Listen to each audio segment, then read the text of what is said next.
días, hermanos. Aquí estamos un nuevo día para escuchar la palabra de Dios, para escuchar su palabra y recordar a través de los símbolos el sacrificio de nuestro Señor Jesucristo en la cruz por todos nosotros. Y para esta mañana vamos a compartir una porción de la palabra que está en Efesios capítulo 2 y que se titula Salvos por gracia. Dice Efesios 2, 1: Y Él os dio vida a vosotros cuando estabais muertos en vuestros delitos y pecados, en los cuales anduvisteis en otro tiempo, siguiendo la corriente de este mundo, conforme al príncipe de la potestad del aire, el espíritu que ahora opera en los hijos de desobediencia, entre los cuales también todos nosotros vivimos en otro tiempo en los deseos de nuestra carne, haciendo la voluntad de la carne y de los pensamientos, y éramos por naturaleza hijos de ira, lo mismo que los demás. Pero Dios, que es rico en misericordia, por su gran amor con que nos amó, aun estando nosotros muertos en pecados, nos dio vida juntamente con Cristo. Por gracia sois salvos. Y dice el versículo 8, porque por gracia sois salvos por medio de la fe, y esto no es de vosotros, pues es don de Dios, no por obras, para que nadie se gloríe. Porque somos hechura suya, creados en Cristo Jesús para buenas obras, las cuales Dios preparó de antemano para que anduviésemos en ellas. Y después dice el versículo 13, pero ahora en Cristo Jesús, vosotros que en otro tiempo estabais lejos, habéis sido hechos cercanos por la sangre de Cristo, porque Él es nuestra paz, que de ambos pueblos hizo uno, derribando la pared intermedia de separación, aboliendo en su carne las enemistades, la ley de los mandamientos expresados en ordenanzas, para crear en sí mismo de los dos un solo y nuevo hombre, haciendo la paz, y mediante la cruz reconciliar con Dios a ambos en un solo cuerpo, matando en ella las enemistades. Que Dios bendiga su palabra y recordemos en esta mañana que Dios nos envió a su Hijo Jesucristo a recibir el castigo que era para nosotros, porque Dios es justo, pero a la vez Dios es amor. Entonces, a través del sacrificio de Jesucristo, el más grande acto de amor hecho a la humanidad, nosotros fuimos reconciliados con el Padre para ser llamados hijos de Dios, sin que nosotros tuviéramos que hacer nada, sino que simplemente creer en nuestro Señor Jesucristo como único y suficiente Salvador. Y así, solamente con esta simple decisión, somos reconciliados con el Padre y tenemos la puerta abierta a su reino. Que el Señor bendiga su palabra y ahora en este momento vamos a tener una oración por los símbolos. Dios y Padre, que estás en los cielos, gracias Padre por tus bendiciones, por tu amor y tu misericordia. Padre, te pedimos que bendigas estos símbolos que serán aquí compartidos, Señor, entre tu pueblo, Señor, que el pan que representa tu cuerpo y la copa de vino que representa la sangre de tu Hijo Jesucristo, Señor, el cuerpo y la sangre de tu Hijo, que fue entregado por nosotros, que fue castigado, que fue lacerado, que fue mutilado, que fue colgado en un madero, Señor, para que por medio de esa sangre preciosa y de ese sacrificio, Señor, nosotros podamos entrar libremente como ahora a tu mismísima presencia, Padre. Gracias, Padre, por tu amor. Gracias porque preferiste sacrificar a tu Hijo, a tu único Hijo, Señor, para que por medio de su sangre bendita y preciosa, y que no había tenido pecado nunca, que era el menos indicado para recibir nuestro castigo, que no nos lo merecíamos, Señor, elegiste sacrificar a tu Hijo por nosotros, Padre, para que seamos dignos de tu presencia. Te damos gracias, Señor, por este acto de amor, y te pedimos que bendigas estos símbolos: el pan, que representa el cuerpo de tu Hijo, y la sangre, que representa, y el vino, que representa la sangre de tu Hijo. Gracias, Padre, por tu bendición. En nombre de tu Hijo, Señor Jesucristo. Amén.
Buenos días a todos.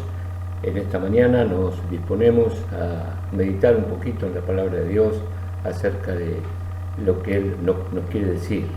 El miércoles pasado estuvimos conversando en la reunión acerca de los discípulos del Señor Jesús, aquellos que Él eligió, que tenían un montón de defectos, tal vez mayores a los que tenemos nosotros. Pero el Señor hizo con ellos la obra de extensión que nos llegó hasta nuestros días. Y con la ayuda de la palabra de Dios, mostrábamos allí como algunos de esos defectos eran muy graves, muy difíciles de manejar. Eran iracundos y vengativos, eran ambiciosos de poder, eran hombres de poca fe, eran sin entendimiento. Había negadores y blasfemos, había incrédulos como Tomás, ¿cierto? Yo si no meto mi mano en las heridas no voy a creer. Y había traidores como Judas, ¿cierto? Que no se achicó a traicionar al Señor Jesús por unas pocas monedas de plata. Pero uno de ellos, tal vez el principal, era Pedro, que hasta nuestros días llega su impronta en la palabra de Dios. Un hombre limitado, un hombre sencillo, un trabajador de los trabajos más sencillos, como es el de ir a pescar, y sin embargo terminó siendo uno de los hombres más sabios y más prolíficos en las Escrituras, que nos dejó escritos como las dos cartas que son tan actuales y tan maravillosas. Pero ¿quién era Pedro en sí?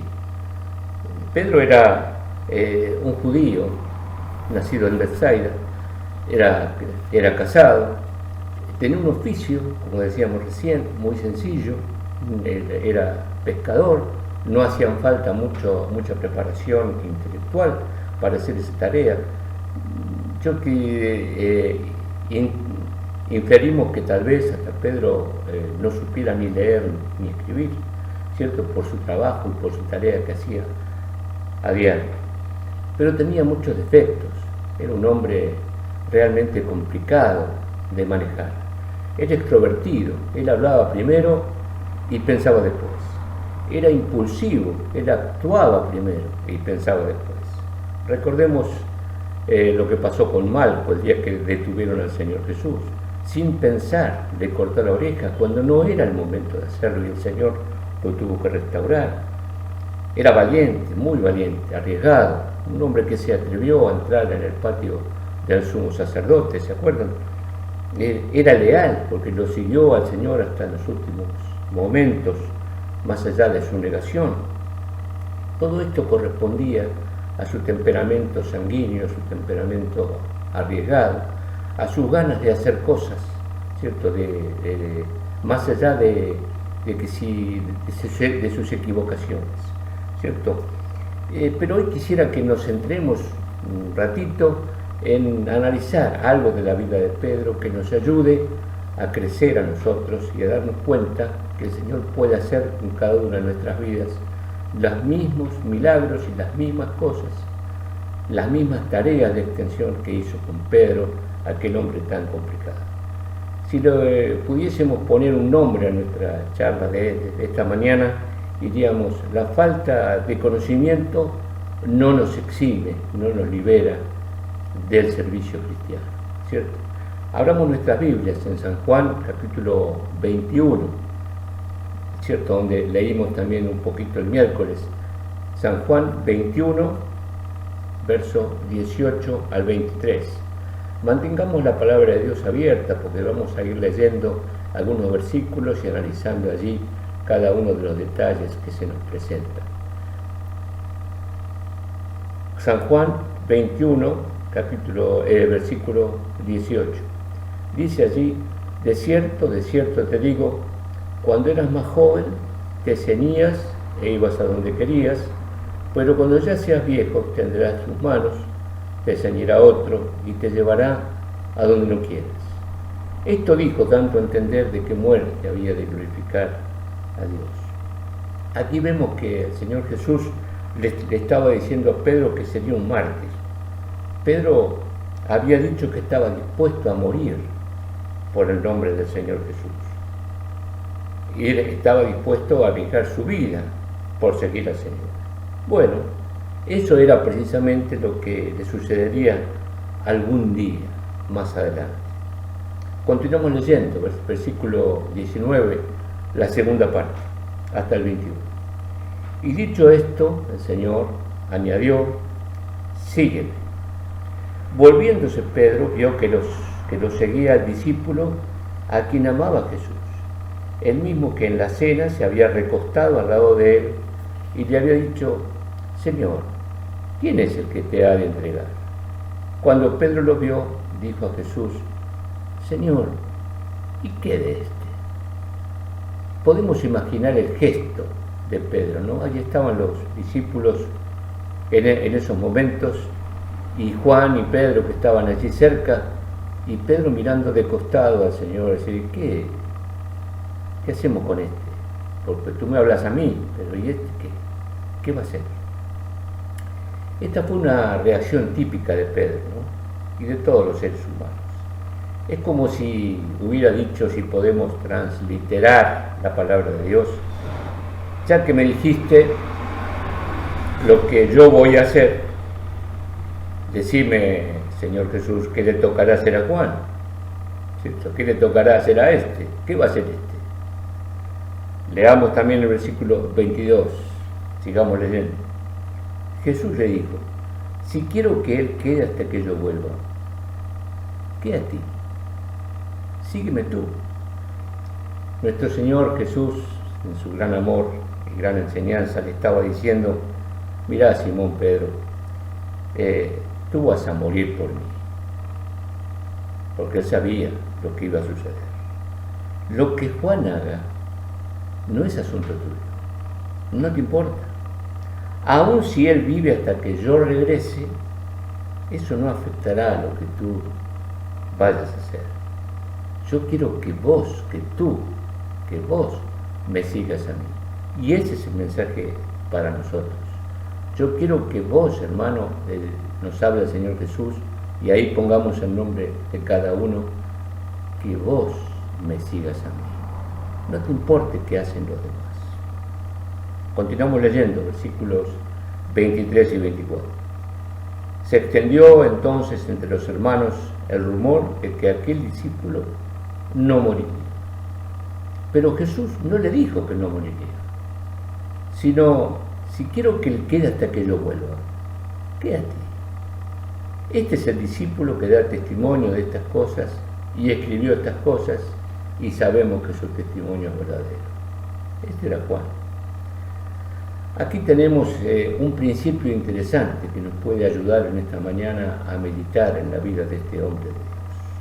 La ignorancia o la falta de conocimiento no sirven, mis hermanos, como excusa para no servir al Señor.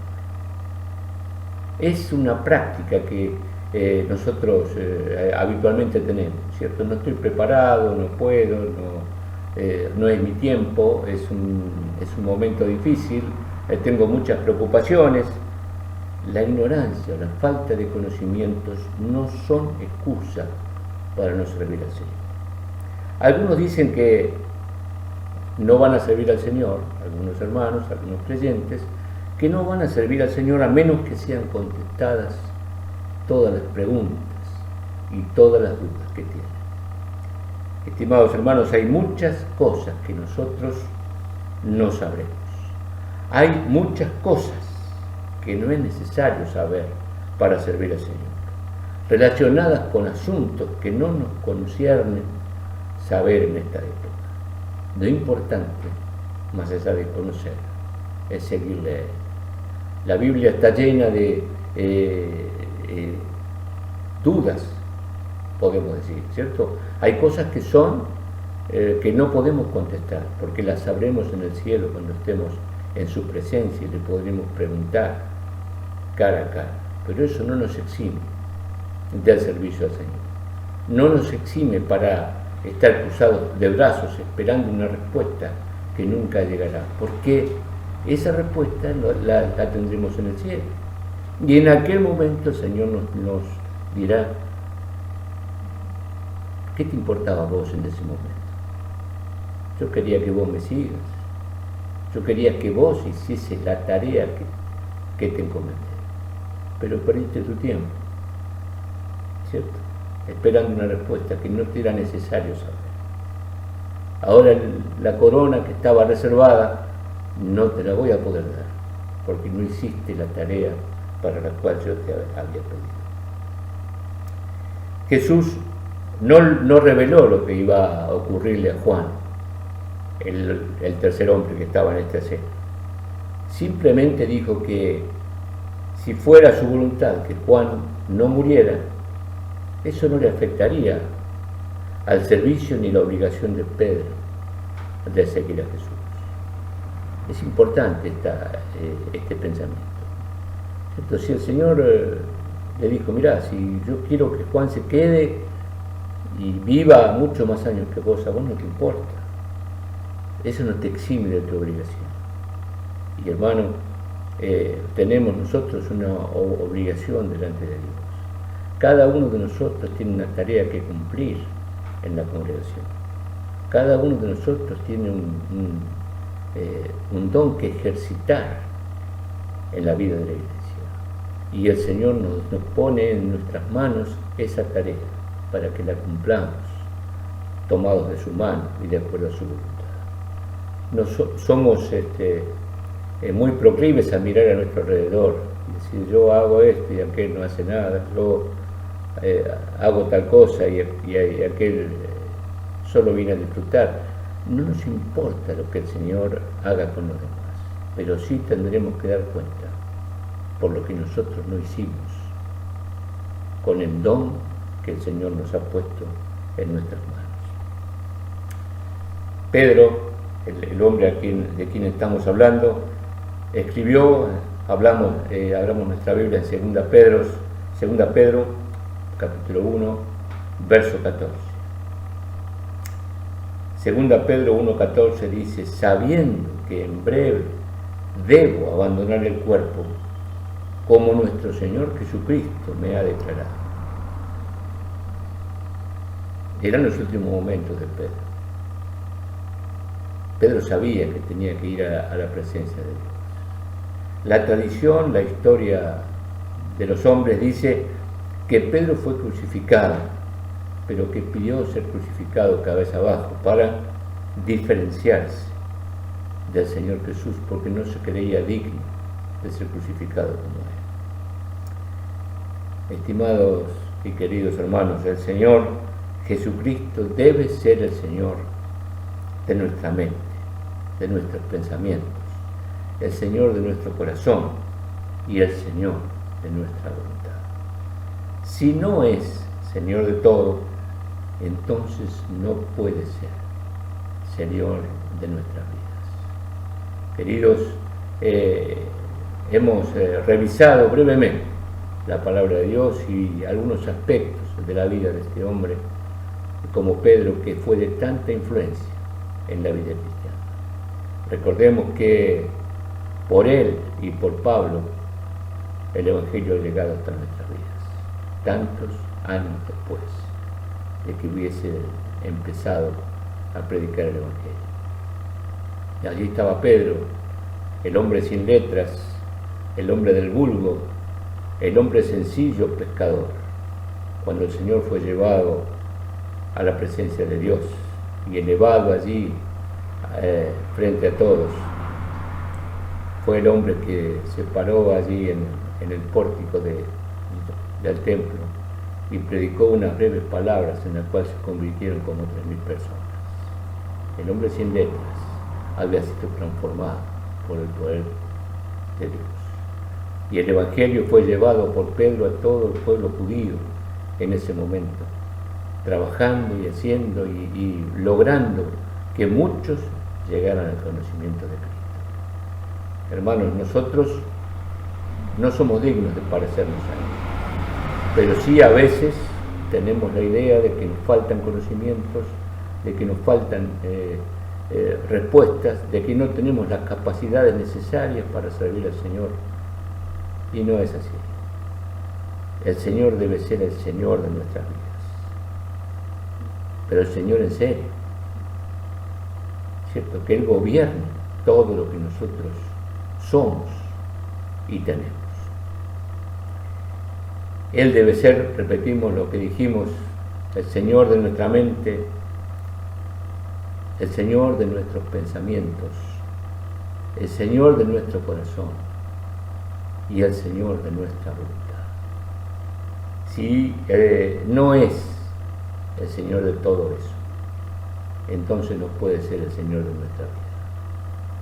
Si no guardamos los rincones de nuestra vida para nosotros y dejamos al Señor solamente para los momentos espirituales y nada más, entonces no estamos haciendo bien. Él nos quiere tal como somos y nos ha puesto en un lugar para que con nuestras capacidades, pocas o muchas, con nuestro estudio ninguno o mucho, podamos servir al Señor de una manera eficiente. Tenés en tus manos, tenemos en nuestras manos, hermanos queridos, la posibilidad de que el Señor sea el Señor de toda nuestra vida y aún de nuestra voluntad. Pongámonos en sus manos en esta mañana. Y aquellos que no conocen al Señor y que tal vez nos escuchen en este día, recordemos cómo era Pedro, un hombre sencillo, incrédulo, que no le importaba otra cosa más que salir a pescar con sus amigos y sus empleados. Vivía de eso, sin feriado, sin descanso. Había hecho su familia y estaba allí. Era todo su mundo, era el trabajo y la pesca. Y el poder del Señor lo transformó de un momento para otro, haciéndolo un hombre prominente para la historia. No sabemos lo que el Señor quiere de nosotros. Pongámonos en sus manos. Él puede hacer de nosotros el milagro como lo hizo con Pedro. No era mejor que nosotros, ni nosotros somos mejores que Pedro. Estamos sujetos a los mismos defectos y las pocas virtudes. Pero Pedro se puso en las manos de Como con Pedro ya hemos mencionado, tal vez decimos, a mí me pedí Señor que yo trabaje, ¿qué hace este que está al lado mío? Pero el Señor me lo pide a mí y a vos, mi hermano. No importa lo demás, pero tú tienes una función que cumplir. Tenemos todos una función que cumplir. Vivamos nuestros días tomados de su mano. Y aquel que no conoce al Señor, como decíamos, una palabra para ellos. El Señor puede transformar tu vida de un momento para otro y hacerte un hombre de Dios, con esperanza, en el futuro, con una vida eterna por delante. Solo hace falta que te pongas en sus manos, reconociéndole como el Señor y Salvador de tu alma y de tu vida. Que Dios nos bendiga en esta mañana. Amén.